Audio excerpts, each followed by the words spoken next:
Friends, नमस्कार।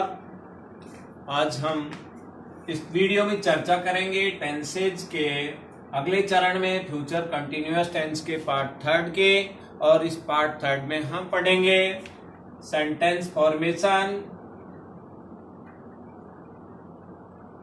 वाक्य रचना।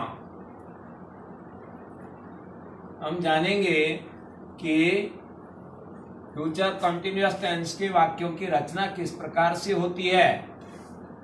और सबसे पहले हम समझेंगे एफर्मेटिव सेंटेंसेस की वाक्य रचना। एफर्मेटिव सेंटेंसेस अर्थात सकारात्मक वाक्य, ऐसे वाक्य जिनमें न तो प्रश्न पूछा जाता है और न ही मनाही का अर्थ होता है, निषेधता का अर्थ होता है, होते हैं सकारात्मक वाक्य। नकारात्मक वाक्य भी कहते हैं ऐसे वाक्यों को। और बात करें ऐसे सेंटेंसेज के पैटर्न की, तो ऐसे सेंटेंसेज में सबसे पहले सब्जेक्ट होता है। सब्जेक्ट के बाद हेल्पिंग वर्ब के रूप में विल शैल होता है। विल शैल के बाद में बी रहेगा। बी के बाद मेन वर्ब की फर्स्ट फॉर्म होती है। उसके बाद आईएनजी होता है, फिर ऑब्जेक्ट और देन अदर वर्ड्स, लास्ट में फुल स्टॉप। बात करें एग्जांपल्स की, देखते हैं इसके एग्जांपल्स के द्वारा हम इसको अच्छी तरह से समझने की कोशिश करेंगे। जैसे रमन कल इस समय पूजा कर रहा होगा। ये हमारा एक सेंटेंस है। अब इस सेंटेंस का ट्रांसलेशन होगा। हम सबसे पहले देखेंगे सब्जेक्ट है, स्ट्रक्चर के अकॉर्डिंग। सब्जेक्ट कौन है, बात किसकी हो रही है, कर्ता कौन है वाक्य का, रमन। अब रमन सब्जेक्ट हो गया। सब्जेक्ट के बाद हमें लाना है विल शैल, और विल शैल का जो है विल लाए या शैल लाए, ये हमारे लिए एक सस्पेंस की बात है। तो यहाँ हम देखेंगे सब्जेक्ट रमन, आई और वी नहीं है। आपको बताया था आई और वी के साथ शैल होता है, बाकी सबके साथ विल होता है। तो यहाँ हम विल ले लेंगे, बी सब में आएगा। अब मेन वर्ब क्या है, क्रिया, काम क्या कर रहा है, पूजा करना। पूजा करने को कहते हैं वर्शिप। वर्शिप के साथ आईएनजी ऐड करेंगे तो आईएनजी के जो नियम सिखाए थे उसके अकॉर्डिंग डबल पी बन जाएगा। Raman will be worshipping. अब कब और कहा, आगे सेंटेंस को बढ़ा रखा है, एट दिस टाइम, इस समय, एट दिस टाइम टुमारो। ये इसका ट्रांसलेशन हुआ। अब बात करें करेक्ट फॉर्म भरने की, तो एग्जाम में अगर आपको करेक्ट फॉर्म भरवाई जाएगी तो यहाँ आपको फर्स्ट फॉर्म के रूप में वर्शिप दिया होगा। ऐसे भरेंगे। सबसे पहले हम वही इस वाक्य में जो है पहचान के शब्द देखेंगे। एट दिस टाइम, देखिए एट दिस टाइम आपको प्रेजेंट कंटिन्यूअस में बताया था, तो ये तो कंटिन्यूअस की पहचान है। और टुमारो फ्यूचर की पहचान है। तो अब यहाँ हमारा टेंस दोनों को मिलाकर देखें तो क्या हो गया, फ्यूचर कंटिन्यूअस हो गया। फ्यूचर कंटिन्यूअस में क्या फिल करना होता है, अभी आपको बताया will be shall be fill करना होगा। मेन वर्ब की फर्स्ट फॉर्म होगी और उसके साथ आईएनजी होगा, ये आपको भरना है। यहाँ सब्जेक्ट रमन है इसलिए हम विल लाएंगे और बी लगाकर मेन वर्ब की फर्स्ट फॉर्म के साथ आईएनजी ऐड कर देंगे, तो ये हमारा विल बी वर्शिपिंग ब्लैंक्स में आ जाएगा। इसी तरह से एक और एग्जांपल हम लेते हैं।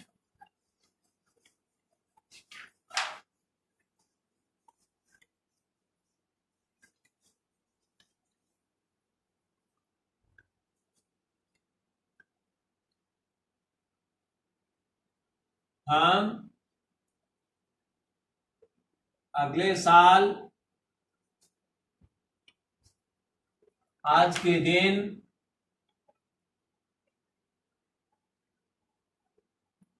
हम अगले साल आज के दिन मेला देख रहे होंगे।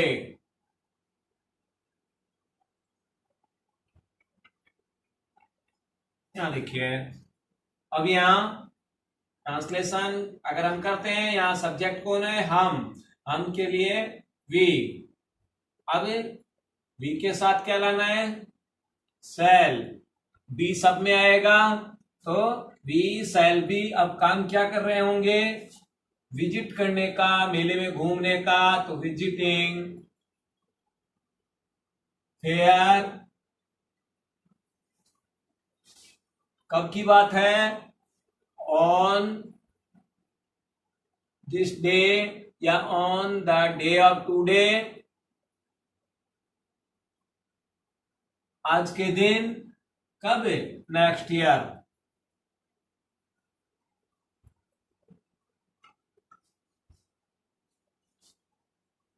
ये इस तरह से इसका ट्रांसलेशन हो रहा है।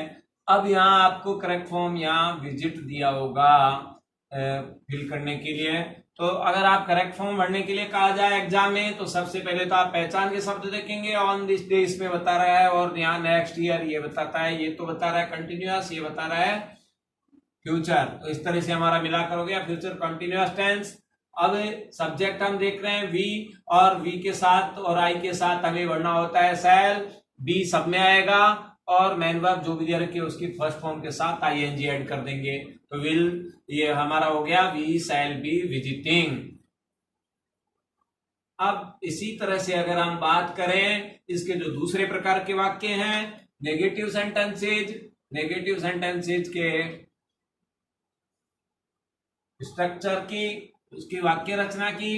तो नेगेटिव सेंटेंसेज की वाक्य रचना किस तरह से होती है, देखिए ध्यान से। नेगेटिव सेंटेंसेज का मतलब नकारात्मक वाक्य, और नकारात्मक वाक्य वो होते हैं जिनमें निषेधता का अर्थ होता है, कोई न कोई मनाही होती है, नहीं का या न का प्रयोग होता है। ऐसे सेंटेंसेज में आपको जो है नॉट, नो जरूर दिखाई देता है। अब इनका बात करें इनके पैटर्न की, तो इनका जो सेंटेंस पैटर्न होता है, स्ट्रक्चर होता है, वो क्या होता है? सबसे पहले सब्जेक्ट होता है, सब्जेक्ट के बाद इसमें जो है वही विल सेल होगा। विल सेल के बाद नोट बढ़ जाता है, और फिर मैन बी होती है, बी के बाद मैन वर्ब की फर्स्ट फॉर्म होती है, देन आईएनजी होता है, आईएनजी के बाद ऑब्जेक्ट होता है, और उसके बाद अदर वर्ड्स होते हैं, लास्ट में फुल स्टॉप होता है। ये इसका सेंटेंस पैटर्न चलता है। अब एग्जांपल्स के द्वारा समझें कुछ सेंटेंसेस लेकर के। रजत अगले महीने हमारे साथ नहीं रह रहा होगा।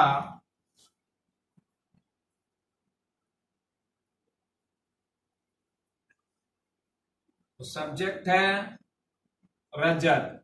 अब सेंटेंस नेगेटिव है, और पहले रजत के साथ हेल्पिंग वर्ब क्या आएगी? आई और वी होता तो सेल लाते, यहाँ आई और वी नहीं है इसलिए विल लाएंगे। फिर नेगेटिव है तो नॉट, फिर बी, और अब मेन वर्ब क्या है? रहना, लिव। तो लिव के साथ आईएनजी ऐड करेंगे, लिविंग हो जाएगा। Rajat will not be living with us, हमारे साथ। अब कब नहीं रह रहा होगा, सेंटेंस को आगे बढ़ाया गया है, तो इसलिए इसमें क्या जोड़ देंगे? अगले महीने, next year, sorry next month. बात करें करेक्ट फॉर्म की, अगर आपको करेक्ट फॉर्म भरने के लिए कहा जाएगा, तो यहाँ फर्स्ट फॉर्म के रूप में आपको नॉट, नेगेटिव है इसलिए नॉट और लिव दिया होगा। तो अब आप करेक्ट फॉर्म भरते समय कैसे देखेंगे? सबसे पहले तो आप टेंस की पहचान करेंगे। टेंस की पहचान के लिए पहचान के शब्दों पर जाएंगे, और पहचान के शब्द है इसमें नेक्स्ट मंथ यहाँ आ रहा है, और यहाँ जो है नॉट नेगेटिव है, इसलिए करेक्ट फॉर्म भरते समय विल नॉट बी लिविंग आप भर दोगे। एक और एग्जांपल लेकर समझते हैं।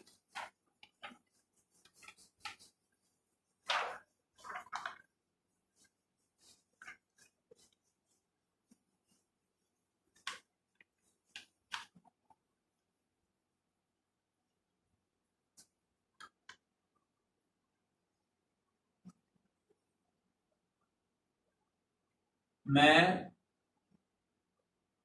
2025 में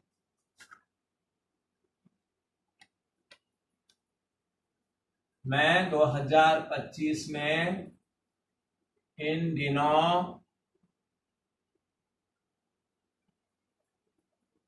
खेती नहीं कर रहा हूँगा।